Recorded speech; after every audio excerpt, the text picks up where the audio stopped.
O glúten está presente na composição de muitos alimentos, medicamentos, bebidas industrializadas, ou seja, ele está presente mesmo no nosso dia a dia. É muito difícil a gente pegar um produto que não tenha glúten. Mas tem muita gente que é intolerante ao glúten e que quando consomem essa proteína acabam tendo uma série de reações no organismo. Essa intolerância, que é chamada de doença celíaca, e é sobre essa doença, sobre os sintomas dessa doença, por que acontece, que a gente conversa agora com o Dr. Ricardo Portieri, que é gastroenterologista, coordenador do pronto-socorro do Hospital Bandeirantes, e já está aqui para conversar com a gente. Obrigada por ter vindo, viu, Ricardo? Muito bom recebê-lo. Vamos sentar, então? Vamos. Porque eu acho bem importante a gente explicar. A gente ainda vai ter um momento com a nutricionista que vai nos ajudar nas escolhas, na preparação dos alimentos, mas a gente entendeu o que é a doença celíaca, né? Primeiro, o que é a doença? Bom, boa tarde, Cláudia. Boa tarde. Mais uma vez aqui. Você deu uma introdução ótima. Realmente, a doença é exatamente o que você falou. Não é uma alergia, como se achava que era no passado. É uma intolerância, na realidade, né? E hoje a doença celíaca é classificada como uma doença autoimune, ou seja, o próprio organismo produz anticorpos contra alguma parte dele mesmo, tá? E no caso da doença celíaca, é pela ingesta do glúten. O glúten é que faz o organismo produzir esses anticorpos, o intestino, na realidade, né? A pessoa nasce com a doença celíaca ou ela pode adquirir com o passar do tempo? Não, ela nasce já com essa característica genética que provavelmente foi herdada de pai, de avô, né? Que é a transmissão primária, que é chamada, né? Com a intolerância ao glúten, na realidade. É uma doença que precisa ser controlada. Na realidade, ela precisa ser controlada e, mais importante que tudo, ela precisa ser bem diagnosticada. Ela pode ser confundida com algum outro problema? Pode, tem pessoas que atualmente, após vários estudos, é uma doença que está bastante conhecida. Mas há 20, 30 anos atrás, tinham pessoas que tinham essa doença e só iam fazer o diagnóstico depois de 30, 40 anos, né? Tem pessoas com 40 anos de idade, mulheres com osteoporose, que não saber por que desenvolveu uma osteoporose, né? Que é uma doença muito conhecida, que é a diminuição de cálcio no osso. Por que ela desenvolveu tão cedo uma doença que costuma aparecer depois da quinta, sexta década de vida, né? É por causa da má absorção do cálcio, realmente. Entendeu? E isso acontece em pessoas que têm esse problema e acabam ingerindo glúten. Exatamente. E essa ingestão do glúten pode, por exemplo, ser assintomática, de modo que a pessoa não perceba e acabe gerando uma outra doença, como a gente acabou de falar, da osteoporose, por exemplo? Exatamente. A tríade mais importante é o quê? Diarreia, né? Emagrecimento e fraqueza, né? A pessoa se sente fraca porque a absorção de alguns nutrientes fica muito prejudicada. O intestino está doente, principalmente o intestino delgado, onde ocorre a absorção de nutrientes como proteína, glicose, carboidratos, etc.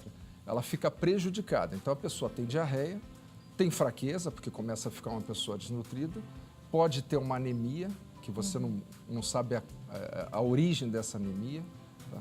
Mas esses sintomas principais, ou seja, diarreia, fraqueza, às vezes eles estão obscurecidos, às vezes os sintomas são muito sutis. Às vezes a pessoa vai num pronto-socorro, acontecia muito, era muito comum.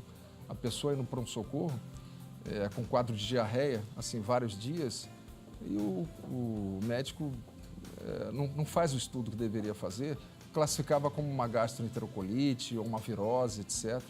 E, na realidade, o que ela estava tendo realmente era o surto da doença celíaca. Ok. Eu acho que é importante a gente tentar entender também, explicar para as pessoas que estão em casa o que é o glúten, né? Porque eu já disse até na introdução que a doença celíaca é uma intolerância ao glúten, e que ele está presente em vários alimentos. Mas o que é o glúten? O glúten é uma proteína, como você falou, né? A característica não é um carboidrato, é uma proteína que ela é encontrada em alguns tipos de alimentos.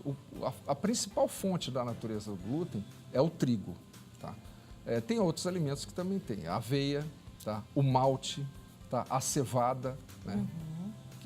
Então, você tem uma ideia, pessoas que têm doença celíaca, eles têm que se afastar realmente desses alimentos. Você não pode tomar nenhuma cerveja nem comer um pãozinho, costumo conversar com os meus A pacientes gente hoje assim. já até tem alguns pães sem glúten, né? Exatamente. Não é tão fácil de encontrar, mas a gente encontra torradinha sem glúten. E tem muita gente até fazendo a opção de comer sem glúten por outros fatores, Por outros e não a fatores. intolerância exata ao glúten. Exatamente. Agora, como é que a gente descobre mesmo e qual é o alerta que a gente precisa deixar para a população em relação à doença celíaca? Quais são os primeiros sintomas e quando eles aparecem normalmente? Os primeiros sintomas, na realidade, eles podem começar a partir do momento do início a criança, quando você introduz glúten, ou seja, esses alimentos na fase que a criança começa a desmamar, depois de 6, 7, 8 meses de vida, às vezes já começam os sintomas de diarreia com essa idade, menos de 1 ano de vida, né? Aí começa a introduzir um biscoitinho, bolo, macarrãozinho, e a criança começa a apresentar diarreia, começa a ficar fraca. E se não tiver um diagnóstico, se não tiver um alerta dos pais para levar num bom pediatra e fazer o diagnóstico, essa criança ela pode ter problemas nutricionais e de desenvolvimento para o resto da vida. E às vezes até com sequelas irreversíveis. Então é muito importante a gente ficar atento a tudo Sim. isso. Essas diarreias, elas são frequentes ou às vezes a pessoa não presta atenção porque ela pode acontecer hoje e daqui a uma semana as fezes voltam a ficarem normais? Como é que é isso? Importante você colocar isso porque também existe alguns graus diferentes da doença, né? Obviamente que o grau mais grave, qualquer substância, qualquer matéria-prima à base de glúten que a pessoa ingere, ela já tem uma descarga diarreica, já apresenta sintomas, tá?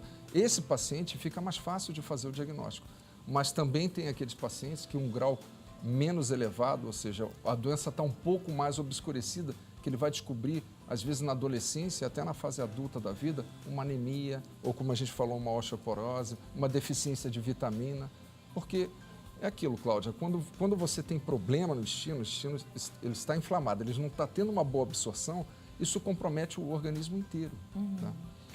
Então é bom realmente já... A gente sempre fala aqui, não adianta você se automedicar, autodefinir o que você tem, não existe isso. Então assim, teve um problema, vai ao médico. E aí, a função do programa, a gente falar dessas doenças, é realmente para te alertar. Existe, então se seu filho, por exemplo, é pequeno, teve um quadro de diarreia, importante, converse com o médico e até levante a hipótese. Será que pode ser uma intolerância ao glúten ou a doença celíaca, né, que é a mesma coisa? Porque é importante a gente também Importantíssimo levantar isso a que hipótese. você falou, que às vezes, atualmente até que não, mas no passado, muitos profissionais deixavam de investigar e até de fazer o diagnóstico, comprometendo até a saúde do paciente. E quais são os exames que conseguem decifrar se a pessoa está com essa doença? Você tem vários exames, tem exame de fezes, exame de sangue, e depois nós vamos falar do exame mais importante, que é o carro-chefe, né? Exame de fezes, como a gente tem uma má absorção, pode ser pesquisada a presença de gordura nas fezes. Acontece em outras doenças também, mas é o primeiro sinal que a gente podia já observar como é que estão as fezes dessa pessoa, como é que está a diarreia, engordurada, ou seja, está tendo uma péssima absorção de gordura. Tem exames de sangue também que auxiliam, tá? Que não são tão específicos, mas auxiliam, que são... nós vamos medir os anticorpos contra contra o glúten. Assim, a pessoa forma anticorpos contra a enzima que vai digerir o glúten. A mais importante é o anticorpo antiglutaminase, né? Isso são exames específicos que auxiliam o diagnóstico, mas o mais importante, como eu te falei, o carro-chefe é a biópsia intestinal, ou seja, a parte mais alta do intestino, feita por uma endoscopia. Uma endoscopia normal, um exame que a gente já comentou várias vezes aqui, um exame tranquilo, uma sedação. O examinador faz endoscopia no paciente, passa pelo esôfago, passa pelo estômago, vai até o duodeno, que é a primeira porção do intestino, e colhe um pedacinho que ele acha onde está um pouquinho mais inflamado ou com alguma alteração, ou mesmo que está normal. E esses pedacinhos eles vão ser analisados depois na histopatologia, né, no microscópio, e assim se faz o diagnóstico da doença celíaca. Ok. Existe tratamento ou só o controle para a pessoa não ingerir o alimento que contém glúten? O tratamento da doença de glúten é a completa eliminação de qualquer alimento que contenha glúten. Isso para o resto da vida? Para o resto da vida. Não pode comer nem um pouquinho. Esse é o tipo da doença que a gente Ah, será que se eu comer aqui uma coxinha de farinha de trigo ou esse pãozinho? Não. Assim, É pro resto da vida. É pro resto da vida. E se a pessoa não faz o controle, a doença pode ficar agravada no futuro ou... Pode, como nós falamos, ela pode chegar até casos extremos.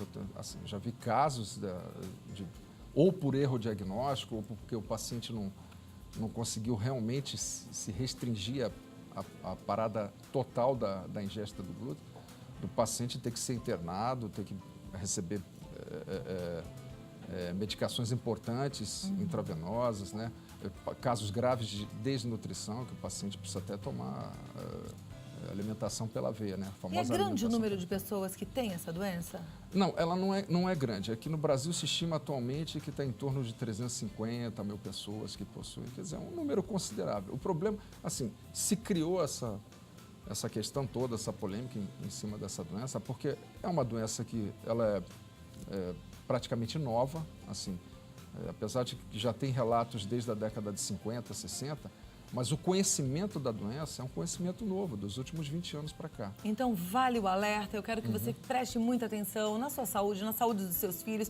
Não correr o risco de lá na frente ter algo pior, tá? Então, atenção. Na dúvida, consulte o médico e fala, olha, eu assisti num programa falando sobre doença celíaca e queria ver, descartar essa hipótese, por que não? A gente precisa dialogar com o médico precisa da nossa resposta, precisa dessa nossa interação, não é verdade? Doutor Ricardo? Isso é importantíssimo. Muito obrigada por ter vindo, doutor Ricardo Portieri, do Hospital Bandeirantes, aqui em São Paulo. O site é hospitalbandeirantes.com.br, o telefone é 3345-2000. Até a próxima oportunidade, viu? Obrigado.